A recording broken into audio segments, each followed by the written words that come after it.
श्री राम जी ने बाली को छिपकर क्यों मारा? इसके पीछे का सबसे बड़ा कारण हनुमान जी ही थे। आखिर ऐसा क्या हुआ था कि श्री राम जी को बाली को छिपकर मारना पड़ा? और क्या श्री राम जी भी डरते थे कि अगर वो बाली के सामने गए तो बाली उनकी आधी शक्ति हर लेंगे और कहीं बाली उन्हें हरा न दे? और इस कहानी में हम ये भी जानेंगे कि क्या हुआ जब बाली ने हनुमान जी को युद्ध के लिए ललकारा। तो चलिए शुरू करते हैं आज की कहानी। कथा में आगे बढ़ने से पहले बाली के बारे में कुछ बातें आपको जान लेना चाहिए। कथाओं में ऐसा कहा गया है कि बाली इंद्र के धर्मपुत्र थे और इंद्रदेव से ही उन्हें एक अजेय माला मिली थी, जिसे पहनकर बाली की शक्तियां 1000 गुना बढ़ जाती थीं।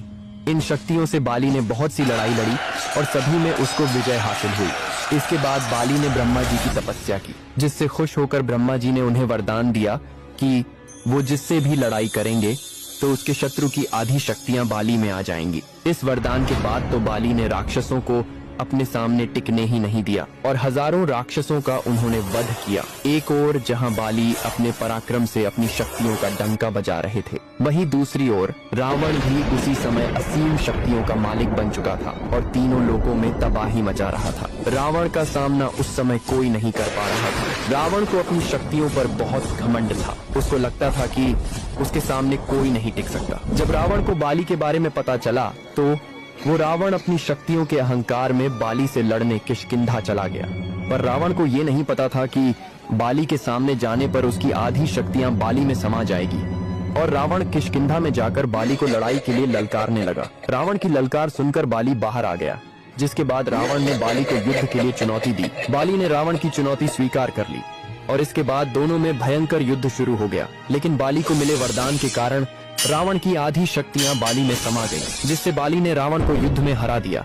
इसके बाद बाली ने रावण को अपना बंदी बना लिया। रावण से जीतने के बाद बाली को अपनी शक्तियों पर बहुत ज्यादा घमंड हो गया था और अपनी ताकत दिखाने के लिए रोज रावण को अपनी बगल में लेकर घूमने जाने लगा। इसके बाद रावण ने बाली से माफी मांगी और दोनों के बीच मित्रता हो गई। लेकिन इसके बाद बाली का घमंड आसमान छूने लगा। एक दिन बाली अपनी शक्ति के घमंड में चूर जंगलों में घूम रहा था और पेड़ पत्थरों को उखाड़ उखाड़ कर फेंक रहा था। उसी जंगल में हनुमान जी श्री राम जी का जप कर रहे थे। जब बाली हनुमान जी के पास पहुंचे तो उन्होंने हनुमान जी से कहा कि क्या पूरे दिन राम नाम जपता है? राम नाम को छोड़कर अपने राजा बाली का जप करो। हनुमान जी ये सुनकर मंद मंद मुस्कुराए और वापस अपनी भक्ति में लीन हो गए। ये देखकर बाली को बहुत गुस्सा आया। बाली ने हनुमान जी से कहा कि मैं तुम्हारे राम से ज्यादा शक्तिशाली हूँ और कहा कि अगर तुम्हारे राम मेरे सामने आ जाए तो मैं उन्हें भी हरा सकता हूँ। जब तक बात खुद पर थी तब तक हनुमान जी ने कुछ नहीं कहा, लेकिन जब बात उनके प्रभु पर आई तो हनुमान जी नहीं रुक पाए और बाली से कहा कि हे वानर राज, मेरे प्रभु श्री राम जी से लड़ने से पहले क्या आप उनके इस दास हनुमान से लड़ना चाहेंगे? अपनी शक्तियों के घमंड में चूर बाली हनुमान जी से लड़ने को तैयार हो गए और बोले, कल भोर होते ही हम युद्ध क्षेत्र में मिलेंगे। ये कहकर बाली अपने कक्ष में चले गए और हनुमान जी वही राम नाम जप में लग गए। जब ब्रह्मा जी को इस बारे में पता चला तो वे हनुमान जी के पास गए और हनुमान जी से कहा कि वो ये युद्ध न करे। हनुमान जी ने ब्रह्मदेव जी को नमस्कार किया और बोले कि हे ब्रह्मदेव, जब तक बात मेरे तक थी तब तक मैंने कुछ नहीं कहा, लेकिन अब बात मेरे प्रभु पर आ गई है, मैं ये लड़ाई अवश्य करूंगा। ये सुनकर ब्रह्मदेव जी ने हनुमान जी से कहा कि हे हनुमान, ठीक है, आप युद्ध करो, लेकिन कल युद्ध में आप अपनी शक्तियों का सिर्फ 10वां हिस्सा ही लेकर जाए। बाकी शक्तियां श्री राम जी के चरणों में छोड़ जाएं और युद्ध के बाद वो शक्तियां आप वापस ले लेना। हनुमान जी ने ब्रह्मदेव जी की बात मान ली और अगले दिन युद्ध में अपनी शक्तियों का सिर्फ 10% हिस्सा ही वो अपने साथ लेकर गए। बाली ने सोचा कि हनुमान एक छोटा सा वानर मात्र है, इसे तो मैं इसकी बिना शक्तियां लिए ही हरा दूंगा। और दोनों के बीच युद्ध छिड़ गया।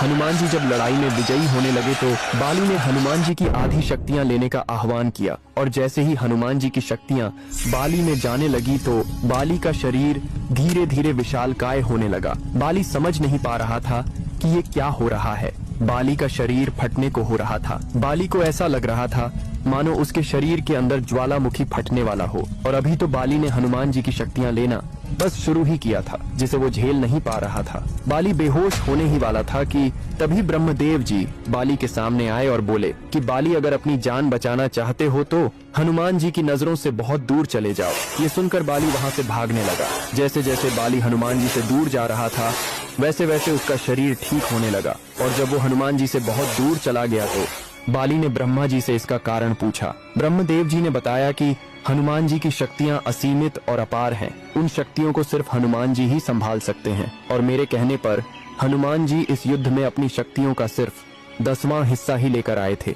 और उन शक्तियों के अंश मात्र से ही तुम्हारा ये हाल हो गया। सोचो, हनुमान जी अगर अपनी पूरी शक्तियों के साथ आते तो तुम्हारा क्या हाल होता। ब्रह्मदेव जी की बातें सुनकर बाली को अपनी गलती का एहसास हुआ और उसका घमंड चूर चूर हो गया। इसके बाद बाली ने हनुमान जी से माफी मांगी और हनुमान जी से कहा कि हनुमान जी, आपके अंदर असीमित शक्तियां हैं, लेकिन फिर भी आप इतने शांत कैसे रहते हो। और ये कहकर बाली हनुमान जी से माफी मांगने लगे। हनुमान जी ने कहा कि अगर माफी मांगनी ही है तो प्रभु श्री राम जी से मांगिए, मैं तो उनका एक छोटा सा भक्त हूँ। और ये कहकर हनुमान जी ने बाली को अपने गले लगा लिया। इसके बाद बाली श्री राम नाम का जयकारा लगाने लगे और ये युद्ध शुरू होने से पहले ही खत्म हो गया। अब बात करते हैं श्री राम जी ने बाली को छिपकर क्यों मारा।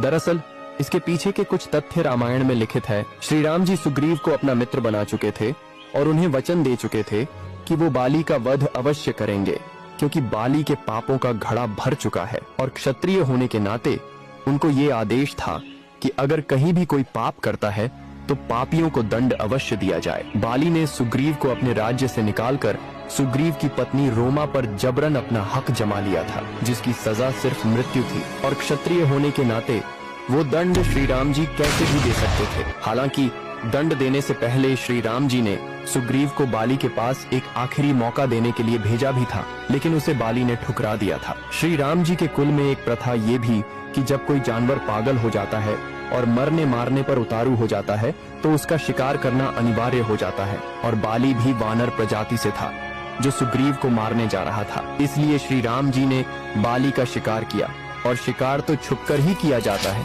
अब बात करते हैं आखिरी तथ्य की। अगर श्री राम जी बाली के सामने आ जाते तो बाली को मिले वरदान के अनुसार बाली श्री राम जी की शक्तियों को अपने अंदर लेने का प्रयास करते।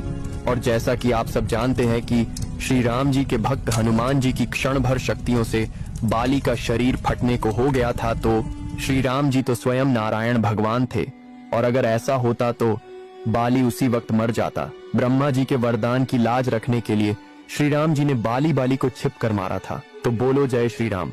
और अगर आज की कहानी आपको अच्छी लगी हो तो लाइक, सब्सक्राइब और कमेंट जरूर करें।